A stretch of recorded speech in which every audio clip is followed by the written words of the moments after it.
विनोद बिहारी महतो के पुण्यतिथि के अवसर पर किया गया मेले का आयोजन तथा श्रद्धांजलि देते देखा गया नेताओं का भीड़, जिसमें मासस के बाबलू महतो, जगदीश रवानी, उपप्रमुख बलियापुर के आशा देवी मुख्य रूप से शामिल थे। सबसे पहले तो उनको श्रद्धांजलि और नमन है मेरी तरफ से। और यहाँ तमाम जो लोग आए हैं सभी विनोद भाभी की विचारधारा को आगे बढ़ाने के लिए और उनके विचारों को मतलब एक संकल्प के रूप में लेने के लिए यहाँ सभी एकत्रित हुए हैं। आज अपना एक अलग झारखंड की नींव रखने वाले विनोद बिहारी महतो जी, उन्हीं की विचारधारा को हम लोग अपने आप को समर्पित करना चाहते हैं और उन्हीं के विचारों को आगे लेकर जाना चाहते हैं।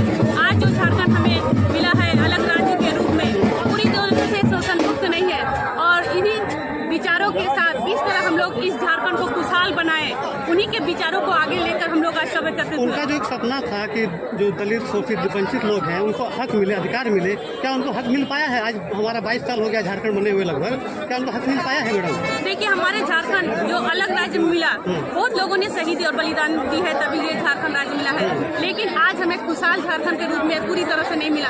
आज भी हमारे लोग यहाँ कंपनी बैठ रही है, बहुत तरह की कंपनियां बैठी है, आज भी हमारे लोग शोषित हो रहे हैं, अपने अधिकारों से वंचित हो रहे हैं। तो आज हम लोग को यहाँ से संकल्प लेके जाना है कि इस तरह शोषित और दलित लोगों के हक और अधिकारों को हम लोग को दिलाना है और उन्हीं विचारों को लेकर हम लोग आगे बढ़ेंगे और उनके विचारधारा को अपने जीवन में ग्रहण करने की जरूरत है। आज उन्हीं तरह समाज सेवी और वो एक नेता नहीं, जन नेता के रूप में थे, आज लोगों को जन नेता बनने की जरूरत है, तभी हम झारखंड को शोषण मुक्त झारखंड का रूप दे सकते। बाबू को सब दिन एक आदर्श के रूप में माने हैं।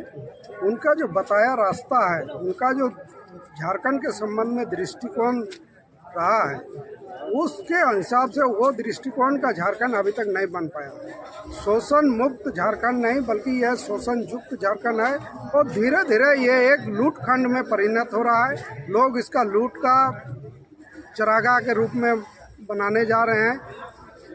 आए दिन हम लोग देखते हैं कि नए नए स्कैम पदाधिकारी, बड़े से बड़े पदाधिकारी स्कैम में फंसते हैं। तो ये एक तरह से लूट का ही हिस्सा है, लूट के हिस्सेदारों का एक कॉकस के रूप में है।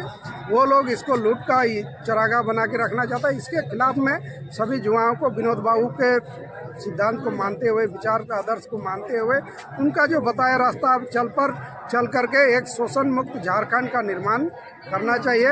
ये संकल्प लेने के लिए ही हम लोग याद करें। गरीबों का हक कैसे मिलेगा? आपकी पार्टी से क्या योगदान कर रही है?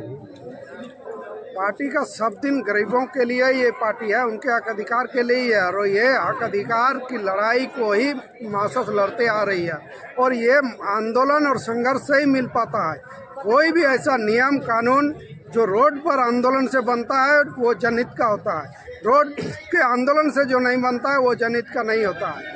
केंद्र सरकार ने कृषि कानून बनाया, उस कृषि कानून को रोड पर लोगों ने आके उसको निरस्त करने के लिए बाध्य कर दिया। वहीं रोड पर जो जमीन के सवाल पर जो हुआ,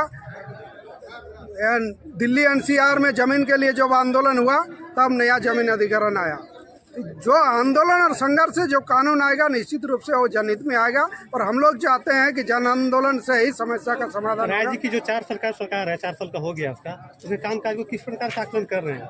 वो भी एक जमीन की ही पार्टी करती है, अपने आप को झारखंड की पार्टी करती है और उन्हीं के राज में देख रहे हैं कि आज हर जगह लोगों को ही दबाया जा रहा है, गरीब को, शोषित को, वंचित को। इस पर क्या करना चाहते हैं? वैसी कोई योजना नहीं है दबाने का। इतना हो सकता है कहीं प्रशासनिक तौर पर हो सकता है कहीं चूक हुआ हो, लेकिन कुल मिला के यदि देखें कामकाज लगभग ये है। ठीक, तो किस प्रकार से याद करते हैं उनका? हम लोग विनोद बाबू की 32वीं पुण्यतिथि हम लोग मना रहे हैं, लेकिन अब जो है कि हम लोग विनोद बाबू के जो हम लोग मना रहे हैं, विनोद बाबू एक बहुत बड़ा आपका झारखंड के आंदोलनकारी भी रहे और शिक्षा में भी बहुत आगे बढ़ के रहे और पूरे झारखंड को हो कि विनोद बाबू ने ही जगाया।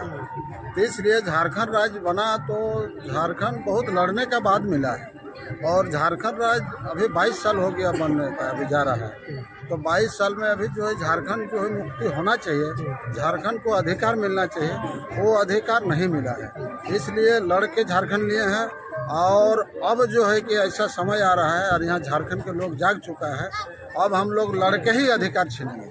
लड़ के लेंगे। आज जो देखा जा रहा है कि वंचित शोषितों की जो आवाज़ को दबाया जा रहा है और विनोद बाबू का सपना था कि खुशहाल झारखंड बने, उनका सपना किस प्रकार से साकार हो सकता है? आपकी पार्टी जो है किस प्रकार से उसमें अहम योगदान निभा सकती है? देखिए, बात रह गया कि जो झारखंड में जो मैंने पूरी तरह से झारखंड में शोषण पीड़ित किसान को, मजदूर को और हमारा युवा को जो है कि दबा जा रहा है, इसमें स्पष्ट रूप से हम लोग देख रहे हैं कि झारखंड राज्य लड़के ही मिला है और हम लोग लड़के ही झारखंड का जो है कि हम लोग मुक्ति कराएंगे। आपकी पार्टी का क्या योगदान हो सकता है इसमें? हमारे पार्टी जो है कि बहुत आगे है लड़ाई में। आप लोग तो देखते रहते हैं कि कोई भी लड़ाई होता है, हमारे लोग जो है कि लाल झंडा का एक सीधी सिद्धांत है, एक नीति है कि हमेशा या छोटा लड़ाई हो या बड़ा लड़ाई हो, डटे हुए रहता है, या एक हो या हजार हो, हमेशा जो है कि लड़के ही जो है कि अपना जीवन को बिताए हैं और लड़ते रहेंगे।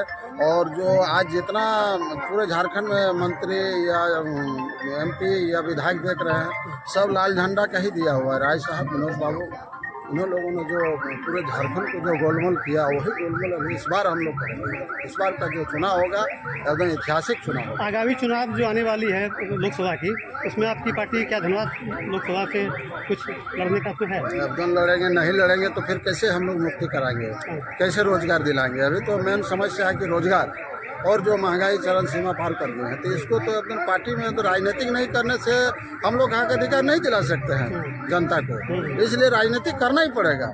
हम लोग तो छोड़ दिए थे लोगों को, ये लोग चलाए। आगामी चुनाव में आपको हम देख सकते हैं कि आप यहाँ पर लड़ रहे हैं? नहीं, ऐसा बात नहीं है, इसलिए कि ये पार्टी की बात है। पार्टी जो निर्णय लेगी वही सर्वमान्य होगा। अगर पार्टी मुझे लड़ाएगी तो हम लड़ेंगे। जी, धन्यवाद।